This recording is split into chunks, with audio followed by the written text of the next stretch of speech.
All right, we're gonna start up here in the front. It does have a hookup light for hooking up at nighttime.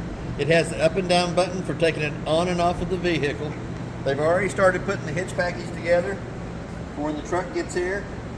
We also have the two 20-pound propane cylinders that are full, except for what we use to service the unit. The pointer on the auto regulators pointed towards this one over here, so I go ahead and opened it up. But as soon as this bottle will come up empty, it's going to turn red inside the eye, indicating the bottle it's pointed to is empty. If the other cylinder's already opened up, it'll automatically pick up from that cylinder. Still going to show you red inside the eye that the one it's pointed to is empty, but it will automatically pick up from this one here so you don't lose your gas service in the middle of the night. It also has one new 12-volt battery on the front of the unit. As we start down the off-door side, the hot water heater is your first connection. It is gas and electric. The electric switch is in the lower left-hand corner on the outside. The gas switch is going to be on your monitor panel on the inside. But before you turn on either source of heat, you want to pop the pop-off valve, make sure you got water coming out of the top of it before you turn on electric or gas, either way. We also have a drain plug in the bottom that is also called an anode rod. An anode rod actually draws all the impurities out of the water to that rod, eats that rod up instead of eating up the inside of the tank. Anytime the steel rod in the center is short, it's time to replace it. They're usually good for 10,000 gallons of water or about 2 years. But that is also where you'll drain the hot water heater for winterizing purposes. So we're going to close it right back up. It has a fresh tank fill on the left-hand side and a city water connect on the right-hand side that you can hook to with a water hose and regulator and never have to fill the tank. Work right off the water pressure going to that. It also has an outside shower that gives you hot and cold running water on this side of the unit. It has your first BAL. It's not a leveling jack, it's a stabilizing jack that stabilizes the unit. It won't level from side to side. It just stabilizes the unit while you walk through the center of it. It also has a 2-inch white valve drain plug for the freshwater tank. The white hose right behind it is a vent tube coming out of the freshwater tank, so that you don't overfill the tank. It has somewhere for the water to go if you overfill it. Then it also lets the air out while you're filling the fresh tank so that the tank don't balloon up on the inside. As we start down here, it does have a hookup light for your termination valves. It also has a park cable hookup that you can hook to if you're got at home or if you're in a park that has cable, then you'll have the same cable you have at home or the park on your TV on the inside. Termination valves down here underneath. The gray one in the front is your bathroom sink and shower water. The 3-inch black one in the back is the toilet water.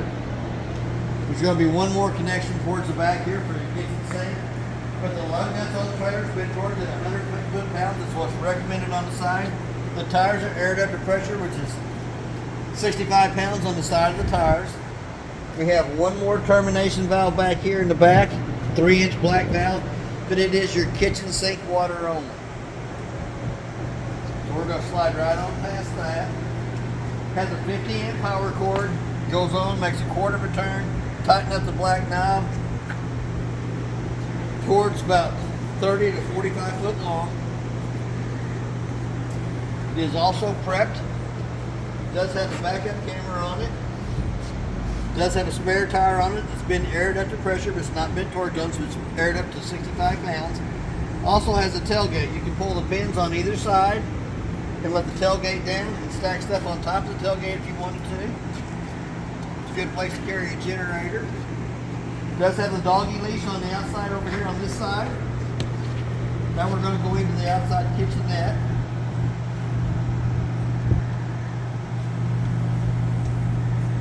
On the kitchenette, it has a side-by-side icebox on the outside. The controls for it are in the upper right-hand side.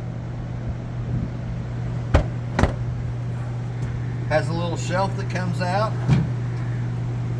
Has an outside grill that comes out. Does have a gas line hooked to the back of it that would come out and go to the gas connection underneath here. Then you turn the T-handle on the gas connection in the inline so you can be able to pull propane from your 2 cylinders up on front.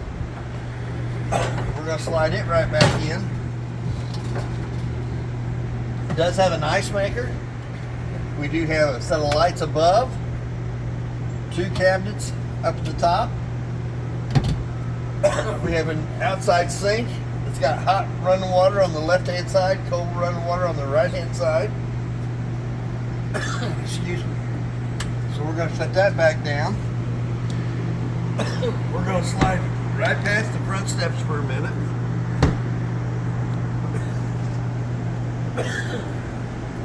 There is a place for a TV to come out here, slide down in the V bracket. Power cable or antenna hookup.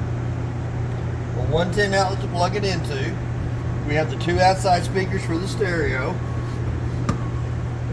We also got a connection here for the hydraulic pump for running the slides in and out.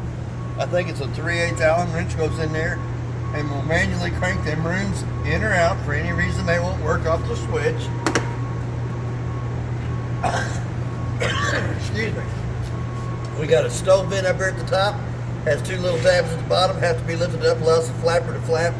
If in travel, you'll want to push those back down and lock them into place. It does have a black tank flush on this side over here, so while you're dumping the holding tank on the opposite side, you can hook a water hose and pressure regulator up to this side here. Has a little aerator on the inside of the black tank that spins around, cleans more of the debris out on the inside of the black tank only. The next connection is the outside of the furnace. It's going to suck cold air in the top, hot air at the bottom. We suggest putting the mud dauber screen over the outside of the furnace. You have your 2 low water drain points that are used for winterizing and de-winterizing of the unit. We got our second door that accesses you into the bathroom area so that you don't have to go through the whole trailer to get to the bathroom. 4th balance jack up on the corner. They have a little holder up here at the top that holds it in place. We have a manual handle for doing the balance jacks on all 4 corners. It does have a tire monitoring system on it. A little push button in the center of the light to turn the compartment light on. That is your power cord for the unit. It is a 50 amp service and it's about 45 foot long.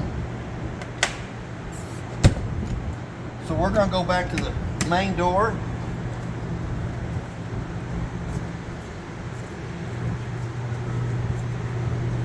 We're going to open it up. When you open it up, the steps are going to be in the up position. Mounted like that to the door frame. You're going to hold on to the handle in the center, pull the blue handle on the left hand side, allows the steps to come out. It has a push button underneath each one of the legs, 15 to 18 slots in the legs for adjustment. The main thing is once the steps come out and lay down, it has to lay flat in the threshold. To achieve that, you push the little button underneath the legs and adjust accordingly. But the main thing is it has to lay flat in the threshold so that the door fits over the top of it without dragging. So we're going to open that back up. We're going to go to the inside of the unit. It does have a working fire extinguisher as we come into the door. It also has a LP carbon monoxide detector. It's going to do that one more time. Billy. That's the carbon monoxide side of it.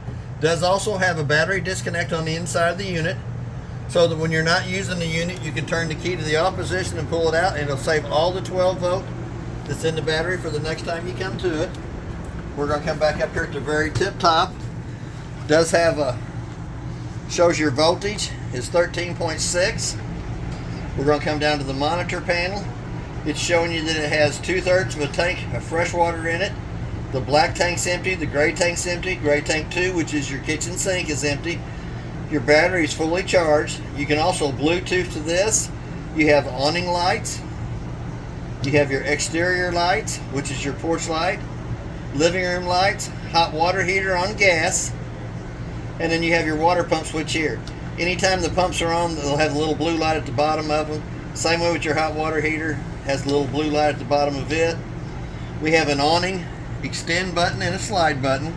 So we're going to extend the awning out. We can't probably get it all the way out because of the room of the trailer beside of us, but we'll take it out as far as we can get it.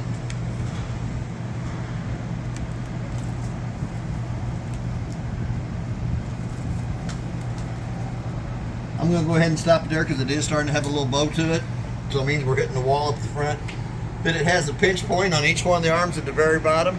that you can pull down against and tighten up the little black knob that holds it in place. So we're going to retract that. We want to take that back up. It does have the awning lights up against the side of the trailer. And then we have our slide switch to run the room in and out. Get that awning back in so the wind don't catch it.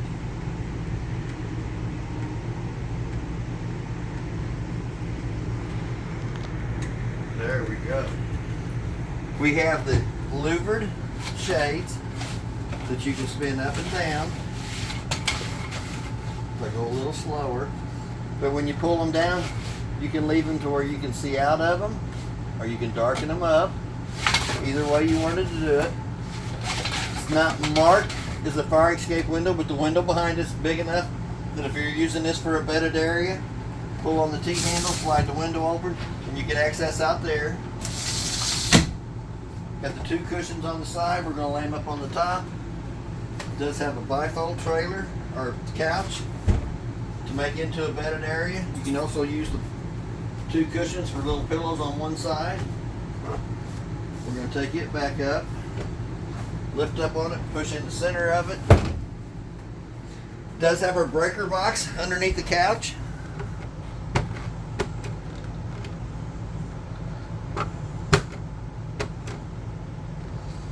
The breakers are marked from the left to the right exactly what they are. Your second AC, your microwave, GFCI, which is your 110 outlets, your mains in the center. General purpose is more your 110 outlets, your second AC, your hot water heater, and your converter. 12 volt car fuses from the top to the bottom, giving you 5 spots at the bottom that are empty. But they also have a red light off to the right hand side. For any reason one of those 12 volt fuses blows, it'll have a red light showing that it's blown off on the right hand side of it, and can also be seen through the tinted window in the center. It does have a pretty good sized drawer underneath the couch. Extra pillows, bedding, blankets. We're going to put those two back down. We have 2 sets of keys for the unit. One purple key does the front door lock and deadbolt. The bigger black key does the back main entry door. Then you have a black key for your outside shower, and then your 751 key for your outside compartments. There was a lot of extra stuff in here. There is the extra lock for the back door. We put a new water pump in the unit. This is just the rest of the paperwork that was in the unit when I come to it. A little bit of paperwork in there for reading. I'm going to leave the keys out. It does have a second drawer down below that. We're going to come over here to the top. Push button on each one of the lights above the sink. But you also have a USB port here, so if you want to charge your cell phone while you're doing the dishes. Pretty good sized cabinet space up at the top. They added extra motion censored lights, so when you open the cabinets up, we're going to take the countertop up. It has a soap dispenser on the right hand side, but you pull the handle towards you and back for the hot water, push it up and away from you for the cold water. It does have the plug in the sink. We do have the sink cover topper. Pretty good sized cabinet space down below. You can add lots of little goodies in there, trash bags, trash can, whatever you wanted inside of it. We're going to come back up to the microwave. On the microwave, the only thing I can tell you is I warm my lunch up in it. It does have a clock button on it. Let's say it's 2:30. So we're going to go 0, 2, 3, 0. Hit the clock button again to the 2 center eyes is flashing. The only reason I set the time on the microwave is if I leave the unit for any period of time and come back to it, if it doesn't have the proper time, I know the unit has lost 110 power coming to it while I was gone. First thing I would do is go check my refrigerator. It is a pretty good sized microwave. You can warm a big tall cup of coffee up in it. You can warm your lunch up in it. We do have a light for the stovetop and a fan. For that fan to work properly, the 2 tabs on the outside hood range vent have to be lifted up, allows that flapper to flap. If for any reason you want to pull smoke from the inside to the outside, that vent on the outside has to be opened up, which allows it to pull smoke from the inside to the out. We do have another cutting board that is magnetized up against the back there. We're going to lift the glass stove top up. 2 times up out of our way, which also gives you a kind of a black splash there. We're going to turn the little button on the right hand side on. We're going to turn it up to where it says light, using the striker on the left hand side to light it, and it might take it a minute for it to get gas to come back to the stove since the propane bottles was off. So we're going to hold it for just a minute.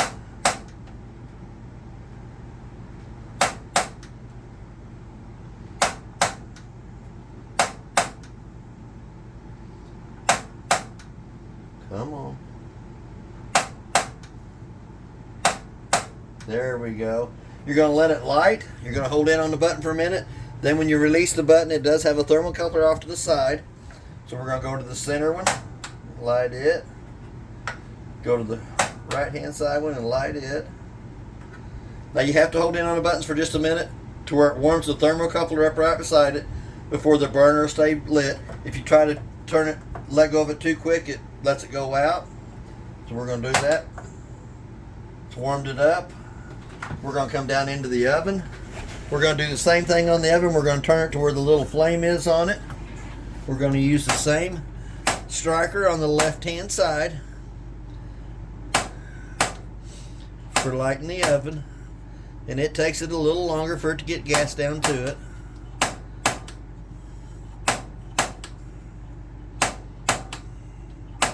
There we go.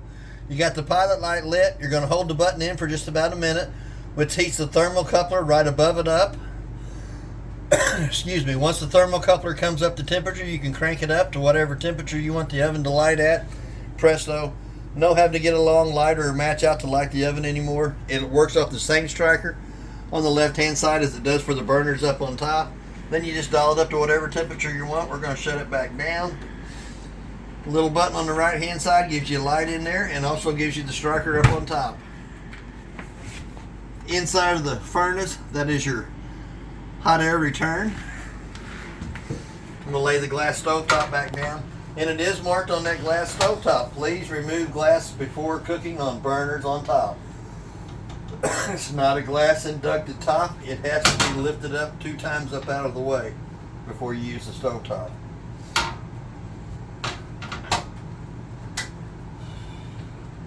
Little paper towel holder there, spice rack off to the side.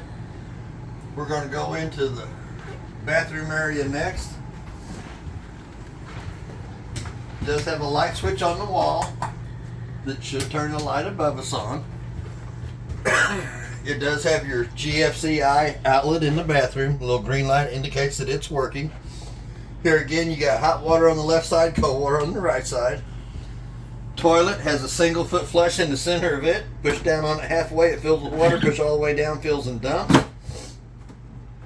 They went ahead and mounted the toilet paper holder on the left hand side. We're going to go into the shower.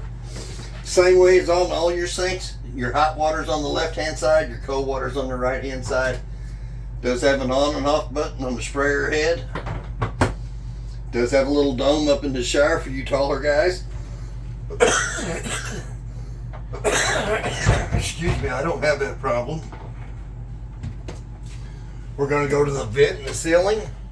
Narrow knob pulls down, cranks up. If I can get my hands to work. Which opens the vent. There's 4 speeds on the fan.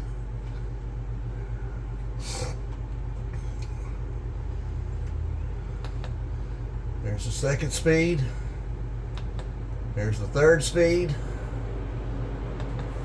There's the 4th speed. Once the fan's running, you can also turn the fan off and just leave the vent open if you wanted to. When you crank the knurled knob back down, when the vent comes closed, you take and push up on the knurled knob, which locks it in place. You got a pretty good sized medicine cabinet up at the top. It does have the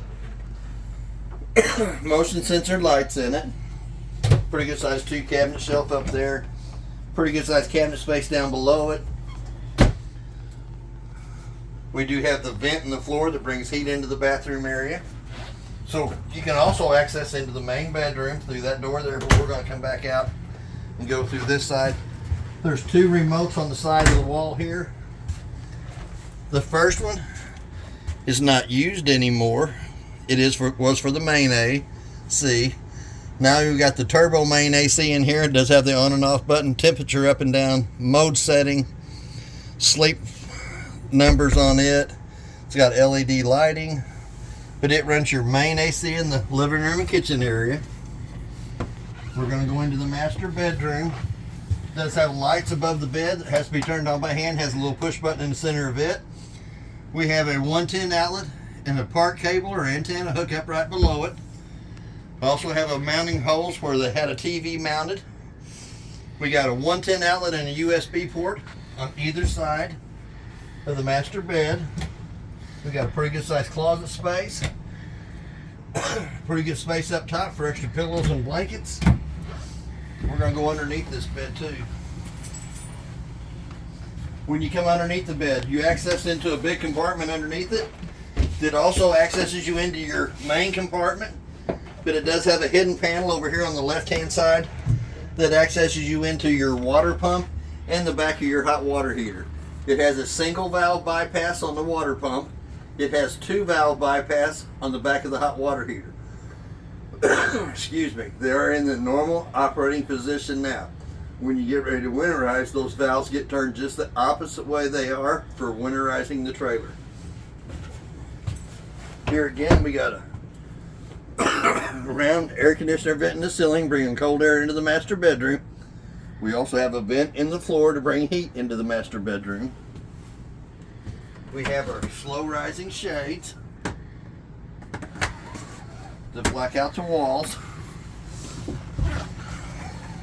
We have a fire escape window on this side over here, little red handle. Comes up, goes all the way through the window frame at the bottom for access out here.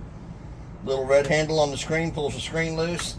This handle here will go all the way through the window frame for access on the off-door side of the unit.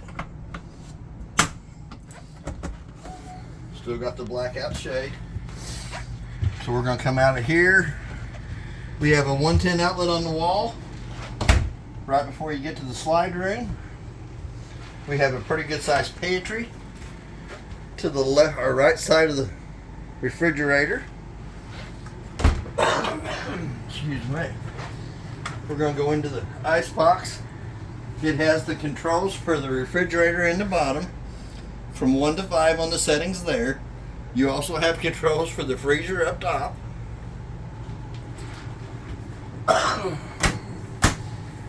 The two lights above the table have to be turned on by hand. They have a little push button in the center of those. This is the paperwork for the Furrion AC in the living room kitchen area. The tabletop comes off the two pedestals, goes between the two benches. The two back cushions come off the back, go over the top of the table to make a bedded area there. You have a pretty good sized sliding drawer on either side of the benches for extra storage. Games, cards, whatever you wanted to put in there. Lights do have the push button in the center. Now we're going to go into the bunk room.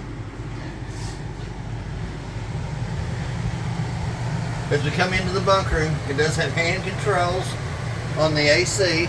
Vents out both sides right here and both ends. There's another place for a TV underneath the bunk here, a 110 outlet to plug it into. A park cable or antenna hookup. It does have a ladder for the little guy getting up on top. The little guy was me when I serviced the trailer. Pretty good size cabinet off to the right hand side of that.